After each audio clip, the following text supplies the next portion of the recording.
Hello friends, myself Aryan Patel. Welcome to my 10th lecture of Unit 2 of course CC Math 503. આગળના લેક્ચરની અંદર આપણે આ પ્રકારના differential equation જોયા હતા. y2 f5 ટાઈપના ડિફરન્શિયલ ઇક્વેશન જોયા y2 f5 ટાઈપના ડિફરન્શિયલ ઇક્વેશન જોયા હતા. આ ટાઈપના ડિફરન્શિયલ ઇક્વેશન જ્યારે આવે ત્યારે આપણે કઈ પ્રોસેસ યુઝ કરતા હતા? પહેલા 2y1 વડે મલ્ટીપ્લાય કરતા હતા, પછી integration with respect two x કરતા હતા અને આગળ પ્રોસેસ કરીને આપણે y શોધતા હતા. ઓકે, અહીં આપણને જે ડિફરન્શિયલ ઇક્વેશન આપ્યું છે જુઓ, એ ટાઈપનું ડિફરન્શિયલ ઇક્વેશન તમે કન્વર્ટ કરી શકો એવું છે ને. y2 cos x square y cot y 0 છે. તો cos x square y cot y છે ને આ બાજુ લઈ લો તો આ સ્વરૂપમાં કન્વર્ટ થઈ જાય. તો આ મેથડ થી આ દાખલો ગણી શકાય એવો છે. પણ અહીં એક એક્સ્ટ્રા વાત કરી છે કે અહીં એક્સ્ટ્રા કન્ડિશન આપી છે કે y બરાબર π/2 છે, y1 બરાબર 1 છે ક્યારે x બરાબર 0 હોય ત્યારે. તો મેં તમને અગાઉ પણ કહ્યું છે એ પ્રકારે જ્યારે પણ તમને એક્સ્ટ્રા કન્ડિશન આપેલી હોય એનો મતલબ કે તમારું જે જનરલ સોલ્યુશન મળતું હોય એ સોલ્યુશન ની અંદર કોન્સ્ટન્ટ દૂર કરવા માટે આપેલી હોય તો અહીં આ કન્ડિશનનો આપણે એ રીતે ઉપયોગ કરીશું. ચલો પહેલા તો આપણે આનું સોલ્યુશન શોધી આ પ્રકારના ઇક્વેશનનું સોલ્યુશન શોધીશું. ચલો y2 cos x square y cot y 0 છે આપણું ઇક્વેશન.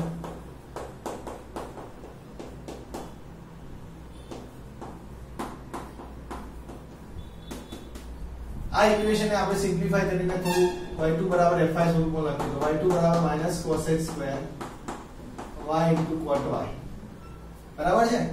આ ઇક્વેશન કયા સ્વરૂપમાં દેખાય છે? which is of the form કયા સ્વરૂપમાં દેખાય છે? y2 fy સ્વરૂપમાં દેખાય છે. તો આપણી જે મેથડ છે આવા ઇક્વેશન ને સોલ્વ કરવાની એ મેથડ પ્રમાણે આપણે સ્ટેપ લઈશું. સો પહેલા શું કરીશું? મલ્ટીપ્લાય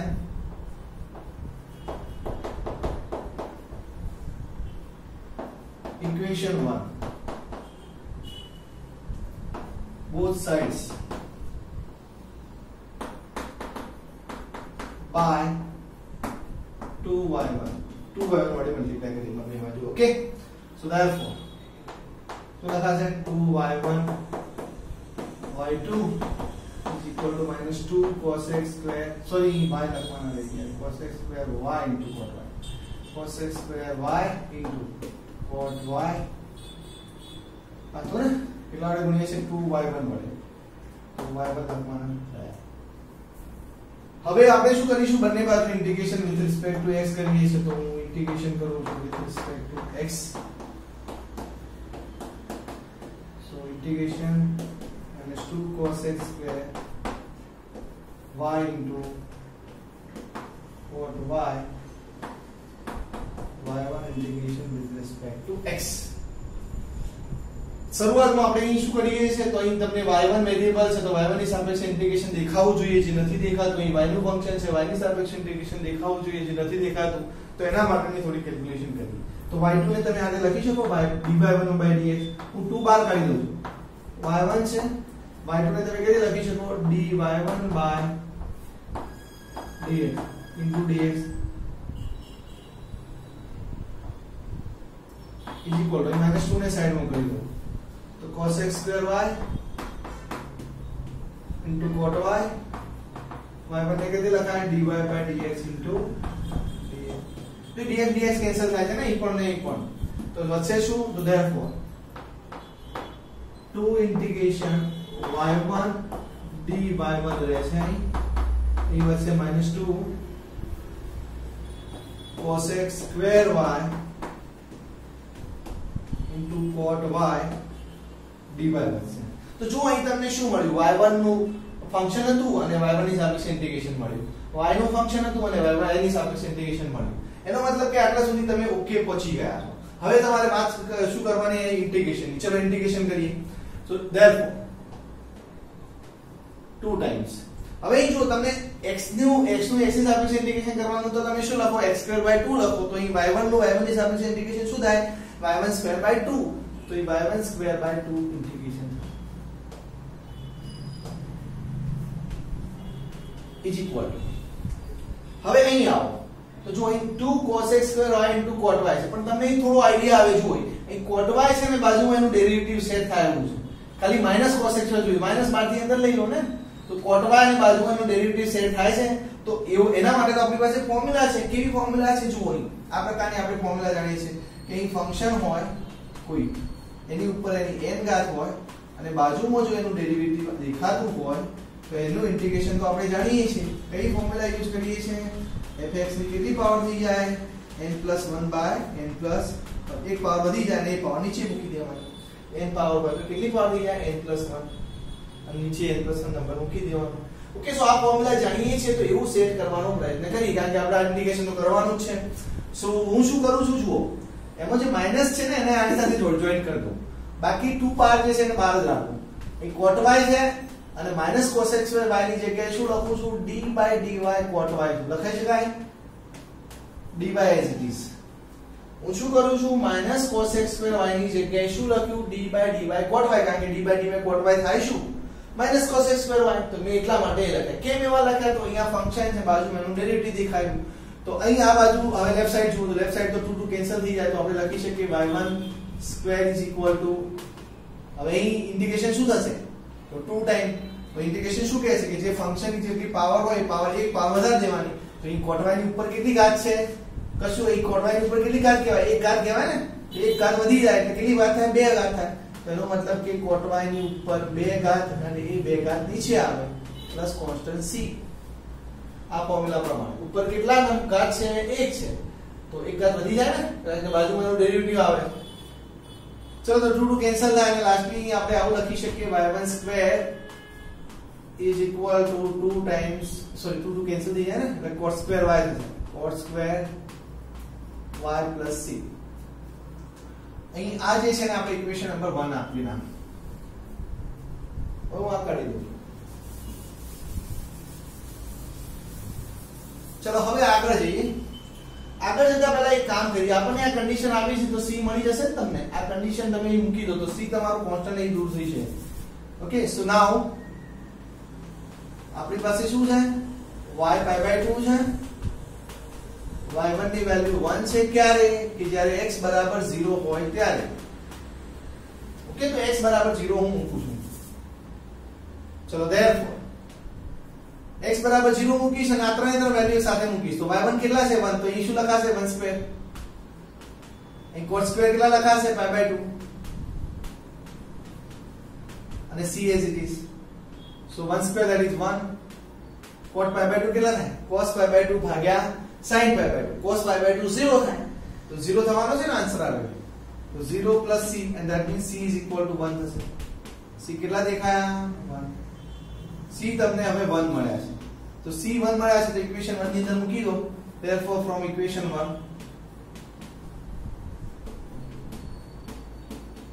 sorry 1 નહીં, અગાઉ 1 નંબર આપી ગયો છે અને નંબર 2 આપી અને ઇક્વેશન નંબર 2 આપે. so from equation 2 શું લખી શકાય? મૂકી દો અંદર. y1 square is equal to શું દેખાશે? cot square y plus 1. so y1 square is equal to cot square y plus 1. but cot square y plus 1 એ તો શું કહેવાય? cos x square y કહેવાય ને. 1 plus cot square શું થાય? cos x square y. તો આ શું થયું? cos x square y થયું. so that means y1 શું લખાશે? cos x y. y1 શું લખાશે? cos x y. તો આટલા સુધી પહોંચ્યા. હજુ આપણે તો સોલ્યુશન શોધવાનું છે, y શોધવાનું છે. y સુધી પહોંચ્યા નથી તો હવે આગળ આપણે જવું પડશે. હું ફરીથી આટલી સુધીની જે પ્રોસેસ છે એકવાર સમજાવી દઉં. આપણને જે ડિફરન્શિયલ ઇક્વેશન આપ્યું હતું એને આપણે y2 બરાબર fy સ્વરૂપમાં જોયું, પછી એની મેથડ પ્રમાણે કામ કરીએ છીએ. એટલે કે બંને બાજુ 2y વડે ગુણીએ છીએ, પછી integration with respect two x કરીએ છીએ. પછી જે વેરીએબલનું ફંક્શન હોય એની સાપેક્ષે ઇન્ટિગ્રેશન જોવાનો પ્રયત્ન કરીએ છીએ અને ઇન્ટિગ્રેશન કરતા કરતા આટલા સુધી પહોંચાય. અહીં આપણને એક્સ્ટ્રા કન્ડિશન આપી છે એની મદદથી કોન્સ્ટન્ટને દૂર કરવાનો પ્રયાસ કર્યો એટલે કે કોન્સ્ટન્ટ c તમને 1 મળે છે. જે મૂક્યા તો છેલ્લે તમને y1 બરાબર cos x y મળ્યું. હવે અહીં આપણે જઈએ છીએ આગળ. આગળ જતા પહેલા અહીં જોઈ લઈએ કે y1 બરાબર cos x y છે તો શું કરીશું? તો y1 ને dy/dx લખીએ. હે y1 બરાબર શું લખીશું? dy/dx. તો હું આગળનો ભાગ કાઢી દઉં છું.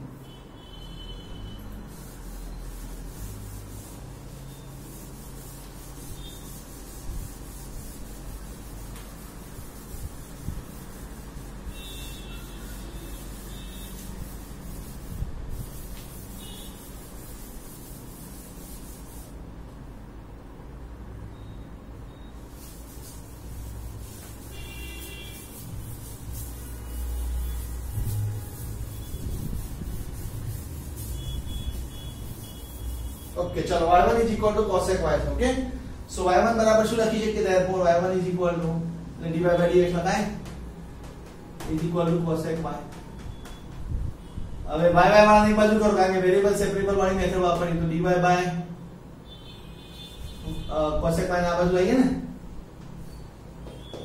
તો cosec y dy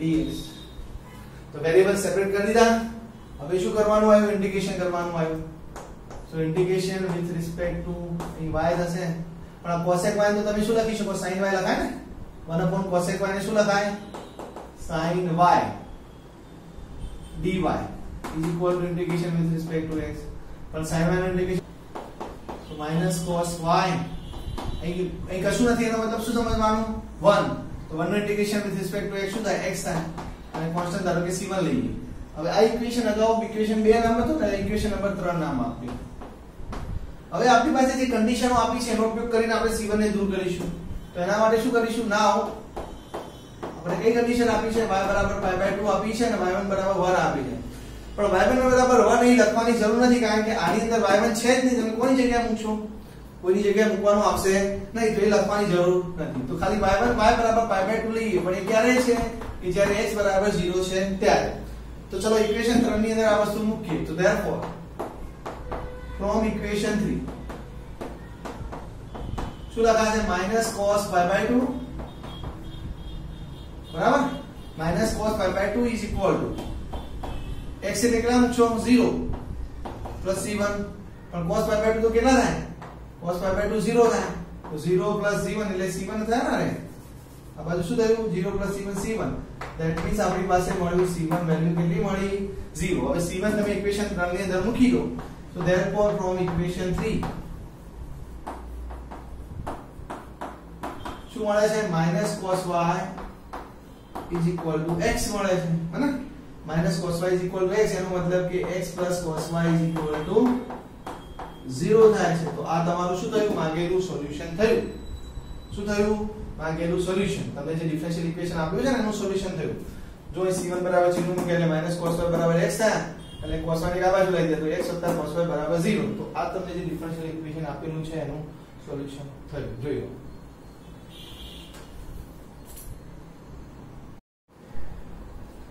ચલો હવે આપણે અલગ ટાઈપના ડિફરન્શિયલ ઇક્વેશન જોઈએ છે અહીં આપણને કયા ટાઈપના ડિફરન્શિયલ ઇક્વેશનની વાત કરવાની છે equations that do not contain y directly એનો મતલબ કે એવા ડિફરન્શિયલ ઇક્વેશનની વાત કરવાની છે કે જે ડિફરન્શિયલ ઇક્વેશનની અંદર y દેખાતા ના હોય આવા ડિફરન્શિયલ ઇક્વેશન કેવા હોય તો આવા સ્વરૂપમાં આપણે ડિફરન્શિયલ ઇક્વેશનને જોઈ શકીએ તો જુઓ અંદર કોણ પણ દેખાતું હોય y ધારો કે દેખાય છે y - 1 દેખાય છે અપ ટુ n y1 દેખાય છે પછી કોણ આવે y આવે પણ y છે નહીં x is equal to 0 ટાઈપનો ધારો કે ડિફરન્શિયલ ઇક્વેશન છે તો આ જે ડિફરન્શિયલ ઇક્વેશન છે એની અંદર x દેખાય છે y dependent actually differential equation ની અંદર બે વસ્તુ હોય છે એક ડિપેન્ડન્ટ વેરીએબલ અને ઇન્ડિપેન્ડન્ટ વેરીએબલ અહીં ઇન્ડિપેન્ડન્ટ વેરીએબલ x છે પણ ડિપેન્ડન્ટ વેરીએબલ y દેખાતો નથી એના ડેરિવેટિવ દેખાય છે પણ એ દેખાતો નથી તો ડિફરન્શિયલ ઇક્વેશન ની અંદર કોણ કોણ દેખાય છે y દેખાય છે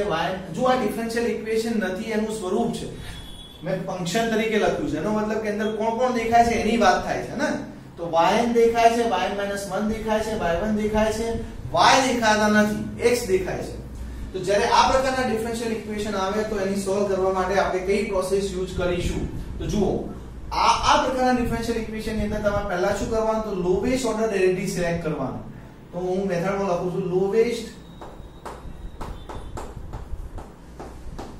order derivative lowest order derivative જે હોય એને આપણે p નામ આપીશું શું નામ આપીશું p છે આ જે p જે છે એ કઈ રીતે કામ કરે છે તો ડિપેન્ડન્ટ વેરીએબલ તરીકે કામ કરશે એકચ્યુઅલી ડિફરન્શિયલ ઇક્વેશન ની અંદર ડિપેન્ડન્ટ વેરીએબલ તો દેખાવો જોઈએ અહીં દેખાતો નથી તો ડિપેન્ડન્ટ વેરીએબલ તરીકે કોણ કામ કરશે p કામ કરશે ડિપેન્ડન્ટ વેરીએબલ તરીકે સમજણ પડી? તમારે શું કરવાનું છે, જે લોએસ્ટ ઓર્ડર ડેરિવેટિવ છે એને p નામ આપવાનું અને p કઈ રીતે કામ કરશે, ડિપેન્ડન્ટ વેરિયેબલ તરીકે કામ કરશે. હું શબ્દ આ કેમ યુઝ કરું છું એ સમજાવું છું. જુઓ, તો આપણને આ ડિફરન્શિયલ ઇક્વેશન ની અંદર લોએસ્ટ ઓર્ડર ડેરિવેટિવ કયું છે, તો y1 છે ને. ઓછામાં ઓછા ઓર્ડરનું ડેરિવેટિવ કયું કહેવાય, y1. હું લોએસ્ટ ઓર્ડર શબ્દ એટલા માટે વાપરું છું કે ઘણીવાર ડિફરન્શિયલ ઇક્વેશન ની અંદર y1 ના આપેલા હોય, ધારો કે y2 આપેલા હોય, y1 ના આપેલા, તો લોએસ્ટ ઓર્ડર ડેરિવેટિવ એ કેસમાં કયું થાય, y2 થાય ને. તો y2 બરાબર p કહેવા પડે. પણ અહીં આપણા જે ઇક્વેશન 1 ની અંદર આપણે લોએસ્ટ ઓર્ડર ડેરિવેટિવ તરીકે y1 આપેલા છે, તો હું y1 બરાબર p કહી દઉં. તો સે y1 is equal to p in equation 1. તો હવે ઇક્વેશન 1 નવા સ્વરૂપમાં લખાશે. કઈ રીતે લખીએ? therefore ઇક્વેશન 1 કેવું થશે? f, ચલો x as it is હતા, y1 બરાબર મેં શું કહ્યું છે, p ગયા છે ને. y1 બરાબર p ગયા છે, લોએસ્ટ ઓર્ડર ડેરિવેટિવ y1 હતું અને y1 બરાબર મેં p ગયા, તો p એ ડિપેન્ડન્ટ વેરિયેબલ તરીકે કામ કરશે. બાકીનું બધું as it is equal to 0. હવે બાકીનાનો જવાબ લખવો પડે તો p એટલે y2 નો જવાબ લખવો પડશે, y3 નો, એટલે y ના બધાના જવાબ લખવા પડશે ને મારે. તો ચલો કઈ રીતે લખીએ છીએ, જુઓ. સો બીકોઝ આપણે y1 બરાબર શું કહ્યું છે, p કહ્યું છે, તો y2 શું થાય, એટલે કે s ની સાપેક્ષે ડેરિવેટિવ કરો તો y2 બરાબર શું થશે, p1 થશે. y3 બરાબર શું થાય, p2 થાય. ઇન જનરલ આ પ્રમાણે આગળ જતા જઈએ તો y બરાબર શું લખશો તમે, pn minus 1 લખશો ને. y બરાબર શું લખશો, pn minus 1. તો જો x લખ્યા, y1 બરાબર p લખ્યા, y2 બરાબર શું દેખાશે, p1. આ પ્રમાણે તમે અહીં શરૂઆત y છે તો y બરાબર શું લખાશે, એક ઓછા ટાઈમ ડેરિવેટિવ એટલે કે pn minus 1 ટાઈમ ડેરિવેટિવ દેખાશે. એના પછી કયા ટાઈમ દેખાશે, pn minus 2 અને કરશે derivative plus up to n, plus up to n. આ પ્રકારે દેખાશે. અને આગળનું ડેરિવેટિવ કયું હોય, y minus 1 કયું છે, pn minus 2 હશે. તો તમને હવે જે નવું ડિફરન્શિયલ ઇક્વેશન દેખાય છે એની અંદર x એ ઇન્ડિપેન્ડન્ટ વેરિયેબલ તરીકે કામ કરે છે અને p જે છે એ ડિપેન્ડન્ટ વેરિયેબલ તરીકે કામ કરે છે. તો આવા ડિફરન્શિયલ ઇક્વેશન નું સોલ્યુશન કેવા સ્વરૂપમાં મળે, તો p બરાબર સમથિંગ x નું ફંક્શન હોય. અત્યાર સુધી તમે જો આવા ડિફરન્શિયલ ઇક્વેશન તમને એકવાર સમજાવ્યું, અત્યાર સુધી તમે આવા ડિફરન્શિયલ ઇક્વેશન ની અંદર વાત કરી કે yn minus 1 up to n y1 y and x is equal to 0. ચલો આનો સોલ્યુશન તમને મળતું હતું તો તમે સોલ્યુશન કયા સ્વરૂપમાં લખતા હતા, y બરાબર fx સ્વરૂપમાં લખતા હતા ને. કારણ કે y ડિપેન્ડન્ટ વેરિયેબલ છે, x ઇન્ડિપેન્ડન્ટ વેરિયેબલ છે, તો y બરાબર fx નું ફોર્મનું તમને સોલ્યુશન મળતું હતું. તો અહીં સોલ્યુશન કયા સ્વરૂપમાં હોય, p બરાબર fx સ્વરૂપમાં હોય, હે ને. એ સોલ્યુશન કયા સ્વરૂપમાં હોય, p બરાબર fx, કારણ કે p ડિપેન્ડન્ટ વેરિયેબલ છે, x ઇન્ડિપેન્ડન્ટ વેરિયેબલ છે. ઓકે, તો આ પ્રકારે આ તો એનો મતલબ કે આપણે આ ઇક્વેશન ને ધારો કે ઇક્વેશન નંબર 2 નામ આપો. So therefore the solution of equation 2 will be of the form, as will be of the form p is equal to fx. નવું ફંક્શન આપી છે કેપિટલ fx. p કોઈ થશે ને એક કે p ડિપેન્ડન્ટ વેરિયેબલ છે, x ઇન્ડિપેન્ડન્ટ, અહીં y ડિપેન્ડન્ટ હતો, x ઇન્ડિપેન્ડન્ટ હતો, y બરાબર fx સ્વરૂપમાં સોલ્યુશન મળતું હતું. એ સોલ્યુશન કયું મળે, p બરાબર fx સ્વરૂપનું. પણ આપણે p જોઈતા નથી, આપણે y જોઈએ છે ને, બીકોઝ આવા ડિફરન્શિયલ ઇક્વેશન નું સોલ્યુશન તો કોણ કહેવાય, y કહેવાય. તો આપણે y જોઈએ છે, માટે આપણે અહીં આગળ જવું પડશે. તો p બરાબર fx સુધી પહોંચ્યા. હવે p તમે કોને કહ્યા હતા, જુઓ અહીં આ કેસમાં p બરાબર y1 ને કહ્યા હતા ને, તો મૂકી દો. So y1 બરાબર શું છે, fx થાય. y1 એટલે તો શું લખી શકાય, dy by dx is equal to fx. હવે શું કરો તમે, વેરિયેબલ સેપરેટ કરો, હે ને. તો આ બાજુ dy રાખો, પેલી બાજુ x વાળાને બે બાજુ લઈ જાઓ, તો fx dx બંને બાજુ ઇન્ટિગ્રેશન કરો. તો integration dy is equal to integration fx dx. હવે આ બાજુ ઇન્ટિગ્રેશન કોનું છે, બંનેનું ઇન્ટિગ્રેશન છે વિથ રિસ્પેક્ટ ટુ y, તો કેટલું થાય, y થાય, હે ને. અને આ બાજુ h ઇટ ઇઝ કારણ કે તો ફંક્શન આપણે જાણતા નથી, fx અનનોન ફંક્શન છે, તો અહીં c. તો આ તમને શું મળ્યું, y મળ્યું, જે કયા વેરિયેબલના સ્વરૂપમાં મળ્યું, x ના સ્વરૂપમાં. તો આ ઇક્વેશન નું તમને સોલ્યુશન મળી ગયું. ઓકે, તો આ પ્રકારે સોલ્યુશન ગણાય છે. એક અગત્યની તમને ખાસ વાત કરી દઉં કે મેં અહીંયા શબ્દ વાપર્યો છે લોવેસ્ટ ઓર્ડર ડેરિવેટિવ ને p કહેવાનું અને એને ડિપેન્ડન્ટ વેરિયેબલ તરીકે સિલેક્ટ કરવાનું. કેમ આવું કહું છું? કારણ કે દરેક જગ્યાએ તમે y1 બરાબર p લેવાના હોય એવું જરૂરી નથી. તમને જો ઘણીવાર ડિફરન્શિયલ ઇક્વેશન ની અંદર y1 ના આપેલા હોય, y2 આપેલા હોય, y3 આપેલા હોય અને ધારો કે y1 નથી આપ્યા, y2 આપેલા છે, y1 આપેલા નથી તો તમારે p કોને કહેવા પડે? y2 ને કહેવા પડે, y1 ને કહેવાય નહીં. કારણ કે તમે p કોને કહો છો? લોવેસ્ટ ઓર્ડર ડેરિવેટિવ ને કહેવાના છે. એટલે જે દેખાતું હોય y1 દેખાય છે આપણા કેસમાં તો y1 ને p કહે. જો y1 ના દેખાતું હોય અને y2 દેખાતું હોય તો y2 ને p કહેવાય. ધારો કે y1 y2 બંને ના દેખાતા હોય અને y3 દેખાતું હોય તો y3 બરાબર p કહેવું પડે. તો એ પ્રમાણે તમારું ઇક્વેશન નવું જે મોડિફાઈ થશે અને આ પ્રોસેસ પ્રમાણે તમે આગળ જશો તો તમને સોલ્યુશન y બનશે. y સોલ્યુશન કેવું છે? ફંક્શન ઓફ x હશે. જોયું.